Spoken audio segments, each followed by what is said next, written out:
Back to another video. Purple Political Talk here.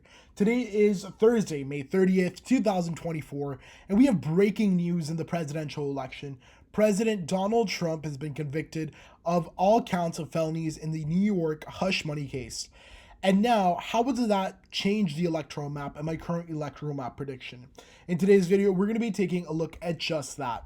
But before we do begin, I want to remind you to like, subscribe, and to turn on the post notifications so you're up to date with all of our latest content. Without further ado, let's get started with the video. So, this is really big breaking news. Over the last couple of months, this has been one of the biggest things that has been followed when it comes to the election. Again, and I think pretty notably, Donald Trump has not been able to go out and campaign as much as possible due to these court dates that have pretty much filled the entire month of May for him. Now, the very interesting thing that I see here is, I think this has some significance on the 2024 election, though I do not think it's going to have as overreaching impacts as many people and pundits out there might be, projecting. I think in essence, this is going to, this judgment and I guess a verdict in Donald Trump's case is going to offer a different and new perspective to a lot of voters. So for the base, I think it's going to really be really important in riling up a lot of voters, especially in regards to, going out and voting for Donald Trump. Now, at the same time, you're going to have a bit bigger of a challenge when it comes to a lot of those independent voters when you're trying to appeal to them. But generally speaking, for example, in your safe states, you have, races that I think, regardless of what happens with, long short-term consequences, I think they're going to end up going safe. And something else I do want to mention right now, I think is important to mention, is when it comes to this presidential election, I think that yes, while these this verdict that we just saw, and depending on what the sentencing is and how this scales up in the justice system, I do honestly think that in the grand scheme of things, at this point, most voters have their minds decided about Trump. They either really liked him or they didn't. And when it comes to the outcome of the election, I think that, a factor like this at this point in time over the hush money case is really not going to be as big of a factor deciding whether or not, people would vote for Donald Trump. Because, at this point, there's been so many other tests to have, come on and really put people's, willingness to vote for him to the test, right? And I think, yes, in some states, as we're going to see through my prediction, those margins might be reduced, but I think Donald Trump still has a pretty decent election as of right now. So that covers all of your safe states, in my opinion. I do think that currently there's been some trends in states like New Jersey and New York. I think that in these two states, Donald Trump has a really good chance of getting a bit closer.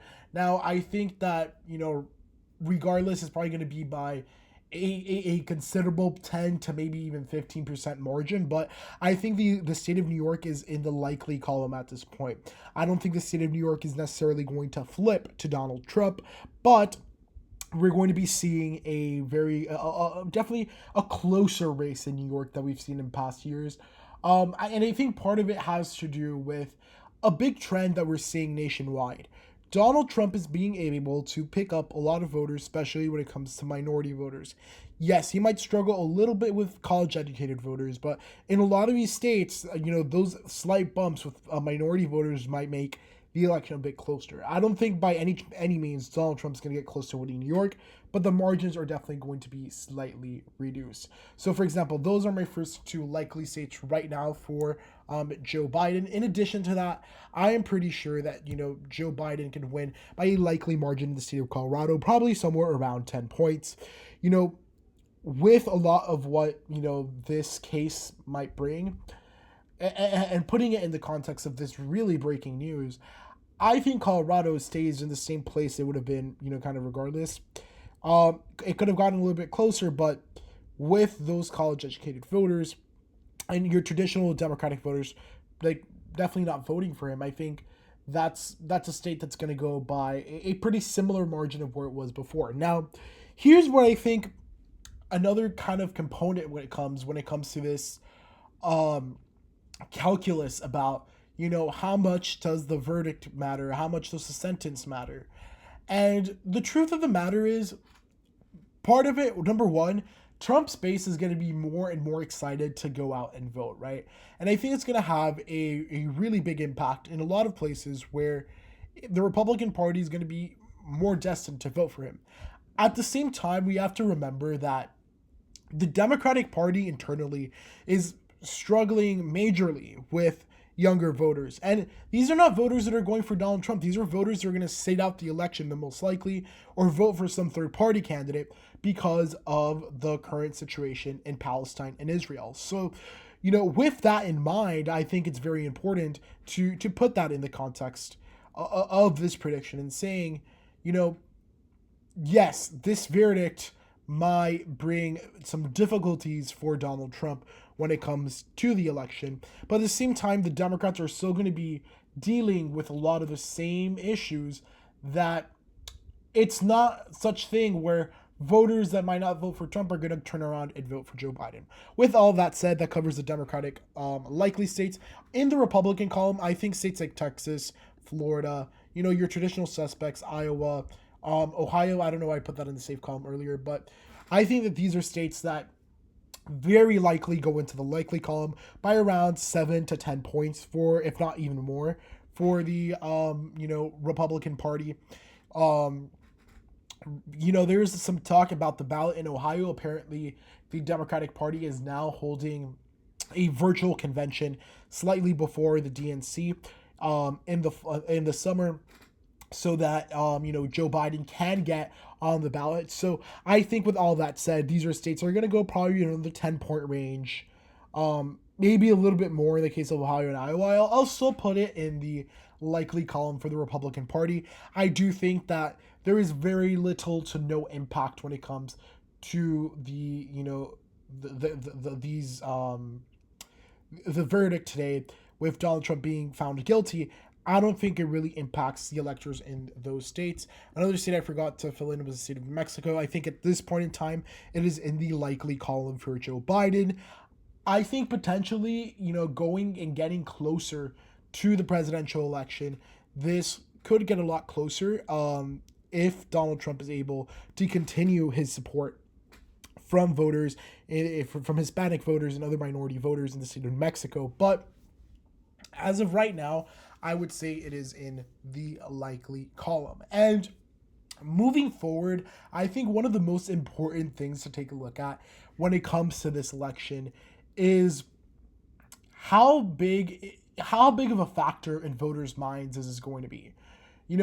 Some people say voters are really going to think about it, but I think we've seen with Donald Trump in the past that things that happen in almost a week or two are completely out of the cycle, and voters really do not consider it as much, right? So I think to a greater extent, factors like the economy, factors like what's going on in Washington and all of that, I do think are going to matter a lot more than, for example, the guilty verdict. Now, we could have a different conversation after July when they give us the sentencing. And, for example, if they send him to prison or something like that, then that shifts the election. He's not going to be able to campaign. But I don't think that's going to be the case. I think regardless of the case, at least when it comes to this case specifically, it is, in essence, for many voters, and for many voters that are in the middle. Because, frankly, your Republican base is going to be going out and, criticizing the decision, and they're going to go and turn out and vote in favor. And your Democrats are going to be in favor of the decision, and they're going to be going out and supporting it and campaigning on it. But at the end of the day, the election is decided in the following states that are left blank by your independent voters, and I think that's where some of the game and the electoral map starts to change a slight bit. All right. With that said, let's move on to our lean column states. So right now, I think for the lean column, we have states like Virginia. Virginia, I think we saw a poll here that had Biden and Trump tied. I don't think it's going to be that close, especially after maybe this this decision. I think, for example, this is one of the few states where I think it might have a bigger of an impact. You have a lot of those suburban voters in Northern Virginia that might not vote for Donald Trump because of the decision that was put out. With that said, I think states like New Hampshire also at this point would be in the lean column for Joe Biden. I think that generally speaking, you see some concerns when it comes to the state of New Hampshire. Biden not performing as strong there. The fact of the matter is that for a lot of voters, the economy and the issues of the country are going to be top of mind issues. And unfortunately for Joe Biden, whether Donald Trump has been, in this case, convicted or not, it doesn't really have a big of an impact because those are the issues that are at the mind of voters. But with that said, you also have states like Maine at large. I don't know why I forgot to put that in. I think that could be in the lean column, but very comfortably in the Joe Biden column. Now, those are pretty much all of the current, I think, Biden lean states. I would also maybe potentially add the state of Minnesota. There were some polls that were definitely a lot closer. You see, here's the difference between what I think Minnesota and the rest of the Rust Belt is that somewhere like Minnesota, I think is more likely to pull back a little bit and be less likely to vote for Donald Trump if a lot of these things about, the conviction is sustained. And if you were to have the election today, I think, definitely Biden would win there. But I think it's a state where Donald Trump can see as a potential target in the future. But generally speaking, he is, Biden is very, comfortably for a swing state leading. I mean, I think Biden currently wins, and I think it's very unlikely that Trump wins, but there's definitely a pathway to Trump, for Trump victory in the state of Minnesota. Now, as far as Trump lean states at this point, I think you have states like Nevada, I think you have states like Arizona, I think you have states like Georgia, and I think you have states like North Carolina. I think, frankly, right now, Donald Trump's polling numbers are at a point that they're comfortably well above where if he loses maybe 2 or 3% of the vote in these states, he would still be in a lean column, of a margin.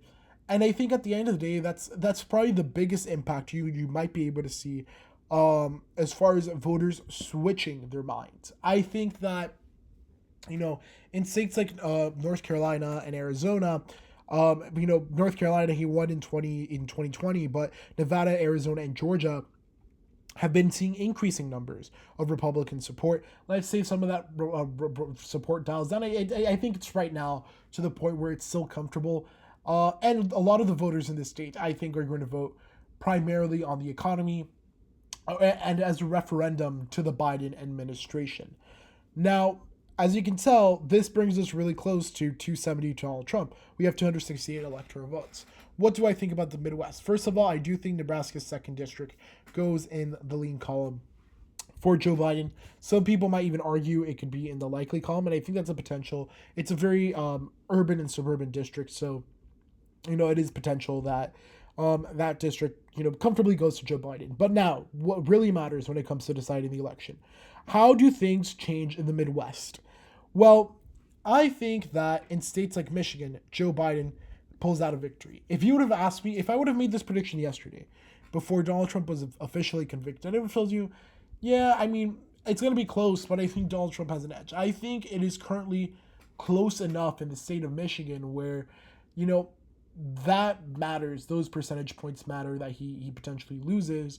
Now, the states of Pennsylvania and Wisconsin are more toss-ups in my head. I think Donald Trump could still win in the state of Wisconsin if the elections were held today. Ever so slightly, but I think a victory nonetheless. I think he still has a lot of support.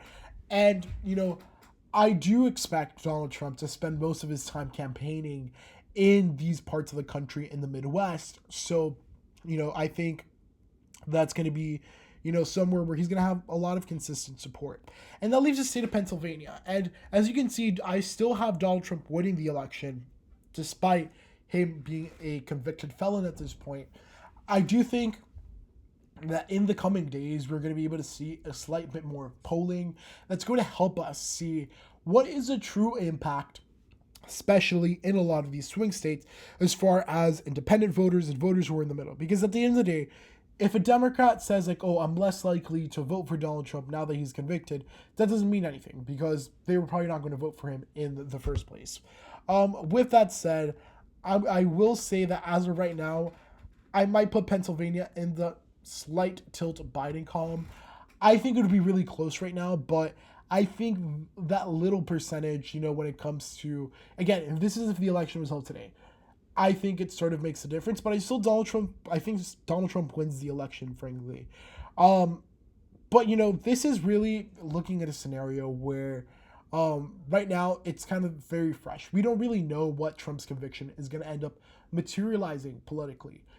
I think you very easily could see, I think you're going to see Donald Trump's numbers amongst his base of Republican voters go up. The Republican Party is going to get behind Donald Trump in this case.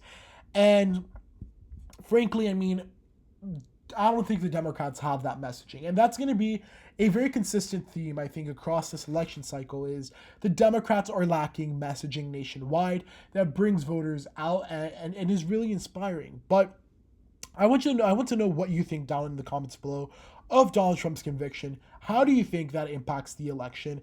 And how do you think the Democrats are feeling right now, considering the situation? But with that said, I want to thank you so much for watching and bearing with my a bit of lost voice in this video. I haven't made a video in like 2 or 3 days because I've been pretty sick, but newsworthy, something comes up, I think it's very important to give you the content about this very big piece of news when it comes to the 2024 presidential election. So I had to make a video for you guys, but thank you so much for watching this video. If you enjoyed it, please give it a huge thumbs up, like, subscribe, and turn on the notification bell to be up to date with all of our latest content.